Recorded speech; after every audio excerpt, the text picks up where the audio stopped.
Assalamualaikum warahmatullahi wabarakatuh. Alhamdulillahirrabbilalamin. Assalatu wassalamu ala ashrafil anbiya'i wal mursalin wa ala alihi wa sahbihi ajma'in. Apa khabar penonton di rumah? Saya berdoa agar anda semua berada dalam keadaan sihat walafiat dan berada di dalam lindungan Allah Subhanahu wa taala sentiasa. Saya berharap episod kali ini bakal memberikan taufik, ilmu dan hidayah kepada kita semua, insya-Allah.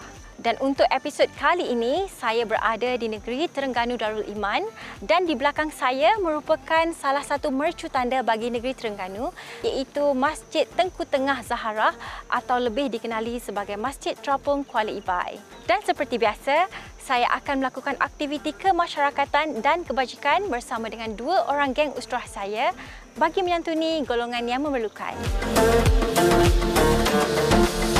Pada episod-episod yang lepas, telah banyak golongan masyarakat yang kita lawati. Antaranya pelajar tahfiz, pelajar spastik, anak-anak autisma, golongan fakir miskin dan asnaf serta anak-anak yatim. Okey, untuk episod di Terengganu ni, saya akan membawa anda semua dan juga dua orang geng usrah saya untuk melawat golongan remaja yang memerlukan sokongan dan bimbingan daripada kita sebagai masyarakat yang prihatin. Okey, sekarang ni mereka mencadangkan untuk kami bertemu di restoran nasi dagang atas tol. Macam pelik kan nama dia? Tapi itulah dia. Jomlah kita pergi makan dulu. Dok, kau gana?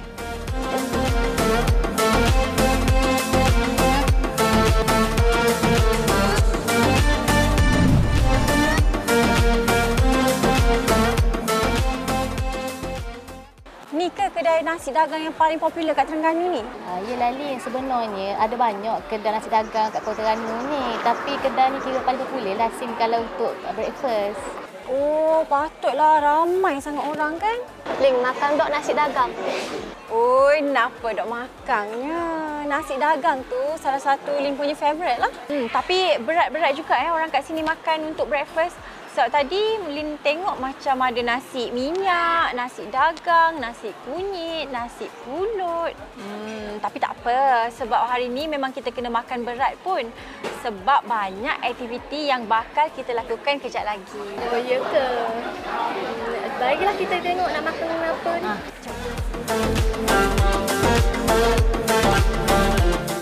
Sambil-sambil kita tunggu makanan ni, apa kata kita berkenalan lah dulu ni. Ni nama pun tak tahu lagi siapa. Jadi Tak apa lagi, biar saya yang kenalkan saya dulu. Bagus, seronoknya. Okey. Nama saya Syarila. Saya tinggal dekat Jetty. Tapi saya kerja dekat Kuala Nerus ni. Ila kerja sebagai apa? Sebagai planning engineer. Bagus. Okey, ni? Okey, saya Amira, berasal dari Besut Terengganu. Jadi nak panggil Mira. Ya. Berapa jauh dari sini? Ambil masa dalam 2 jam. 2 jam. Orang kata Besut ni dia terletak antara sempadan negeri Terengganu dan Kelantan. Ya, betul tu. Alhamdulillah, happy sangat, rasa seronok sangat dapat kenal korang. Jadi, Lin nak dengar korang punya slogan yang membuatkan korang terpilih untuk join Kembara Geng Usrah dalam edisi Terengganu. Tadi kita dah mulakan dengan Dila, sekarang nak mulakan dengan Mira pula. Okey, kenapa saya perlu berusrah? Kerana ia dapat menjalinkan ukhuwah Islamiah. Macam saya lah, saya dalam bidang marketing, saya ni selalu berjumpa dengan klien kan. Daripada situ, saya dapat menjalinkan hubungan sesama ukhuwah. Baguslah, insya-Allah. Dila pula. Kenapa saya perlu berusrah? Kerana usrah ini adalah medium penyata ummah. Dengan berusrah ni dapat membawa masyarakat lebih dekatlah dekat arah kebaikan. Jadi itulah, terima kasih sangat kepada Mira dan Dila kerana sudi join Kembara Geng Usrah pada hari ini. Lin harap program ni bakal memberi manfaat kepada kita semua.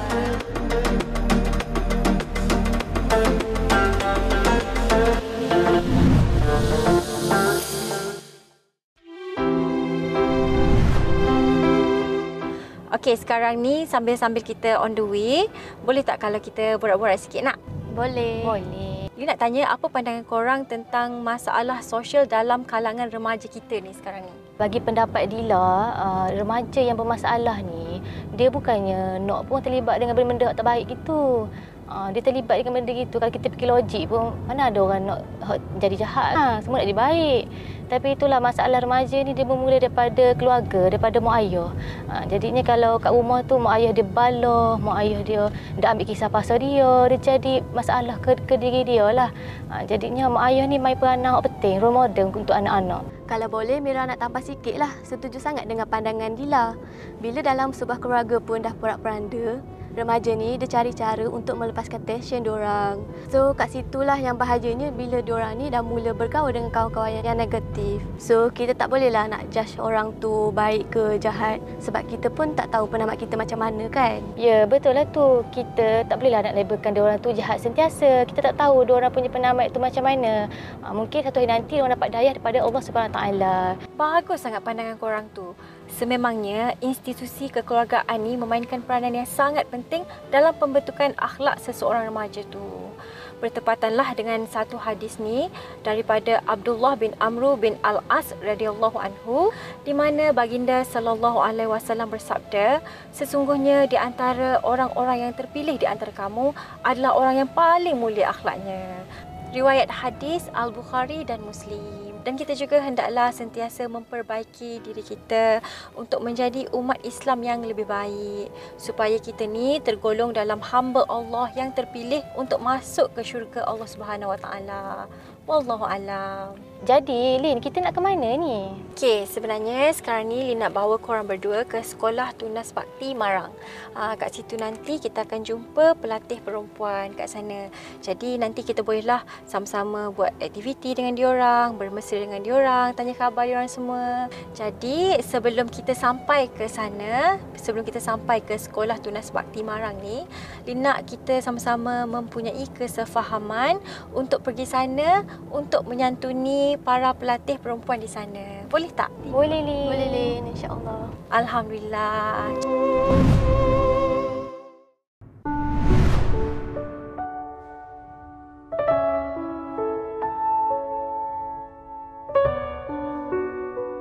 Assalamualaikum Puan Rafia. Waalaikumsalam. Okey.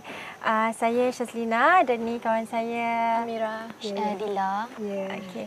Jadi terima kasihlah Puan kerana sudi ditemu ramah oleh kami dari Kembara Geng Usrah. Ya. Boleh tak Puan Rafia ceritakan serba sedikit tentang latar belakang Puan sendiri dan juga sejarah penubuhan Sekolah Tunas Bakti Marang ni?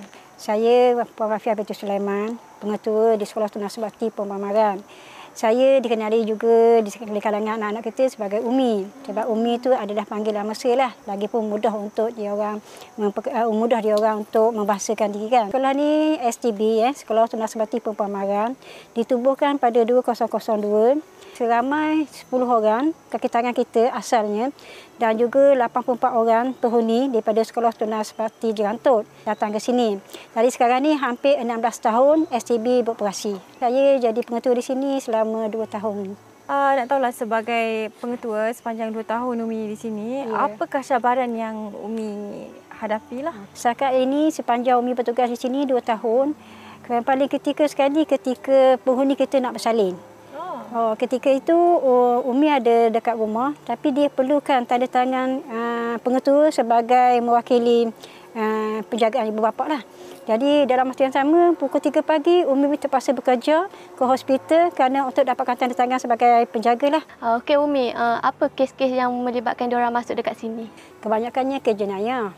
Contohnya pecah rumah, merompak, menyamun, mencuri dan berbagai kes-kes ni. Kebanyakannya kes-kes jenayah lah, Dik. Umi, saya nak tanya, ke mana hala tuju semua yang masuk Sekolah Tunas Puteri ni selepas keluar dari sini? Okey, hala tuju. Sebenarnya pelbagai hala tuju berdepend kepada penghuni kita lah. Ada penghuni kita yang kita beri didikan dari segi sudut bakery. Dia akan boleh bekerja di kedai makan atau hotel ataupun di mana kedai bakery.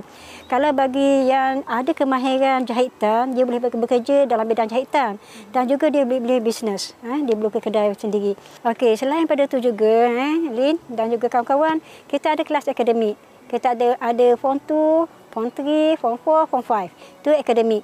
Kemudian kita ada kelas kafar. Petang-petang dan juga tengah hari kita ada kelas kafar. Dan pelbagai-bagailah aktiviti. Kita memang sediakan 24 hours tu supaya penghuni kita terisi. Tidak ada ruang masa yang kosong lah. Itu sebahagian daripada aktiviti di sini. Baiklah, terima kasih Umi kerana sudi meluangkan masa dengan kami dari Kembar Geng Usrah ni. Banyak info yang Umi kongsi dengan kita semua kan. Assalamualaikum. Waalaikumsalam. Okey, nama saya Kak Alin. Okey, nak panggil adik ni apa? Izzati, Izzah pun boleh. Okey, Iza orang mana? Faham. Orang Pahang. Iza umur berapa? Sekarang umur 20. 20, muda lagi. Boleh Kak tahu, boleh Kak Lin tahu macam mana Iza boleh masuk kat sini? Izzah masuk sini kena urin. Dadah. Oh. Terlibat dengan dadah. Masa bila tu? Izzah ketangkap masa 2017, bulan 11. Lepas tu naik turun kot, jatuh hukum bulan 3, 2018. Jadi apa perasaan Iza masa tu? Tentu sedih sebab tak pernah jauh dengan family sebenarnya. Tu kena jauh kan. Satu lagi, kita masuk sini Izzah dapat tahu Izzah ngandung. Time tu juga? Masa tu apa yang bermain di fikiran Iza? Tentu nak buat apa-apa pun dah tak boleh sebab dah masuk sini, nak tak nak Izzah kena reda. Pernah tak terbayang muka mak ayah? Apa perasaan dia orang? Pernah, tentu mula takut nak beritahu sebab takut dia orang tak terima, takut dia orang tak nak jumpa kan duduk sini. Tapi cuba. Lepas tu Iza macam mana bagi tahu dia orang tu? Apa penerimaan dia orang? Masa call tu, call kat sini bagi tahu mak terkejut. Lepas tu abah cakap dia tak nak tengok. Lepas tu lama tu baru dia datang tengok. Dia baru terima tapi lambatlah, slow. Tu Izzah masuk dalam ni rasa bersyukur lah sebab Izzah boleh berubah. Daripada Izzah tak pandai apa-apa, semua Izzah boleh pandai. Kadang-kadang selalulah terfikir tapi selalu berdoa lah. Tak mampu, Izzah tak mampu nak buat apa-apa. Mampu doa je. Okey, pasal anak Iza pula, boleh Kak Lin tahu anak Iza lelaki ke perempuan? Perempuan. Iza melahirkan anak Iza tu masa bila? Masa Izzah masuk 2018. Oh, jadi dia sekarang umur berapa? 3 tahun. Siapa jaga dia? Sekarang mak dengan abah. Mak abah juga yang jaga kan? Izzah sekarang terfikirlah sebab dia tak ada ayah kan. Takut dia tanya nanti. Kat dalam ni Izzah tengah kena bersedia nak jawab semua tu. Rindu tak kat dia sekarang? Rindu. Sebab tak boleh jumpa kan. Oh. Dah jumpa dia pun masa bulan 12. Time tu dia kecil lagi. Sekarang ni mak hantar surat. Dia dah pandai jalan, pandai cakap. Kesian tak kat dia dia terpaksa membesar dalam keadaan macam tu? Kesian. Dia perempuan Mesti cantik macam Iza. Apa ni, Iza tak sedih ke tak dapat tengok dia depan mata? Izzah terkilan sebab tak boleh nak jaga dia, nak besarkan dia. Mungkin dia tak kenal Izzah sebab daripada kecil kan. Oh, dia tak kenal Iza? Dia tak nak nak. Mak datang bulan 12 tu pun dia tak nak sebab tak kenal. Sedih tak bila anak tak kenal kita? Sedih. Okey, tak apalah Iza. Pasti ada hikmah kenapa Iza Allah hantarkan ke sini kan. Ada orang tu dia berada dalam keadaan lalai 10 tahun, 20 tahun. Tapi Iza kejap je buat salah terus dapat macam ni kan. Itu maknanya Allah sayang. Betul. Jadi jangan pernah give up, okey?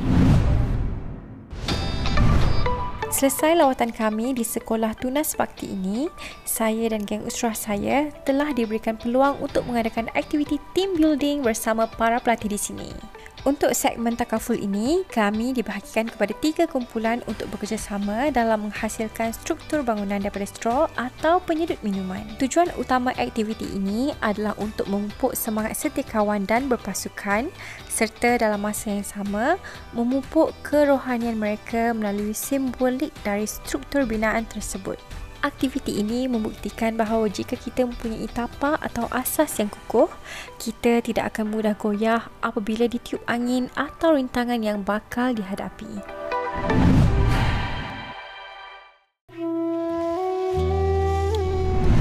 Assalamualaikum warahmatullahi wabarakatuh. Ustaz Luqman bin Ibrahim. Saya. Terima kasih Ustaz kerana sudi menjadi nakib kita pada hari ini dalam segmen Usrah Santai Kembar Geng Usrah. Tanpa membuang masa, sekarang ni kita nak minta Ustaz kupaslah sedikit tentang topik kita pada hari ini itu kasih sayang Allah terhadap hamba-Nya. Assalamualaikum warahmatullahi taala wabarakatuh. Ustaz ucapkan banyak-banyak alhamdulillah juga kerana Allah Subhanahu Wa Taala telah membuka ruang dan juga mentakdirkan kita bertemu mata pada pagi yang bahagia ini. Semua hamba Allah Subhanahu Wa Taala akan diuji. Betul? Kita akan diuji dengan pelbagai cara. Kita akan ditakdirkan melalui jalan-jalan pelbagai cara. Siapa yang di hadapan saya, di hadapan Ustaz pada pagi ini merasakan dia berasa nikmat sangat berada di sini. Bersyukur tak? Bersyukur. Alhamdulillah. Allah Subhanahu Wa Taala sangat sayang kepada hamba-Nya, semua hamba-Nya. Sebab tu diumumkan ataupun disebut dalam kalimat hamba-Nya, sama ada dia perempuan, lelaki, muslim, non-muslim dan sebagainya, mendapat rahmat daripada Allah Subhanahu Wa Taala. Bukan? Allah sayangnya kepada kita ni, adik-adik sekalian. Macam mana kita buat kemaksiatan, apa juga kerosakan yang kita buat sepanjang hidup kita, Allah Subhanahu Wa Taala tidak pernah menarik. Menarik kenikmatan yang Allah bagi kepada kita. Adakah kalau kita buat, cuba adik-adik fikir. Seandainya kita buat satu kemaksiatan, satu kesalahan, satu dosa, Allah tarik sekejap. Kalau kamu buat satu kesalahan, Allah akan tarik kamu 1 minit nikmat oksigen. Penting tak? Penting. Tapi Allah tak tarik walaupun kemaksiatan yang kita buat, kerosakan yang kita buat, benda yang berdosa kita buat. Tapi Allah sayang kepada hamba-Nya melampaui. Hingga dikatakan seandainya kamu datang kepada Allah Subhanahu Wa Taala dengan dosa yang penuh antara langit dan bumi. Kerana apa? Kerana kamu rasa kesilapan kamu, ingin cari taubat kamu, Allah akan mengampunkan segala kesalahan kamu, segala dosa kamu, seluas langit dan bumi dan apa yang ada dalam lautan sekalipun. Begitulah rahmat Allah, kemaafan Allah kepada hamba-Nya. Allah Subhanahu Wa Taala sebut dalam Al-Quran, la tai'as min ruhillah. Jangan sekali-kali kamu rasa putus asa. Jangan kamu rasa Allahu Akbar. Macam mana ni? Aku dah ambil ruang masa yang lama bertaubat kepada Allah. Berapa lama dah aku bangun malam bertahajud. Tapi Allah tak mengubahkan aku macam mana ni? Tak ada perubahan aku, tak bagi nikmat pada aku.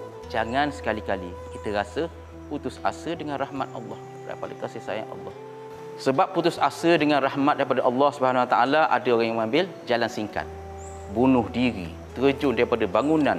Jangan sekali-kali kita putus asa dengan Allah Subhanahu Wa Taala. Sebab Allah membuka ruang pada kita.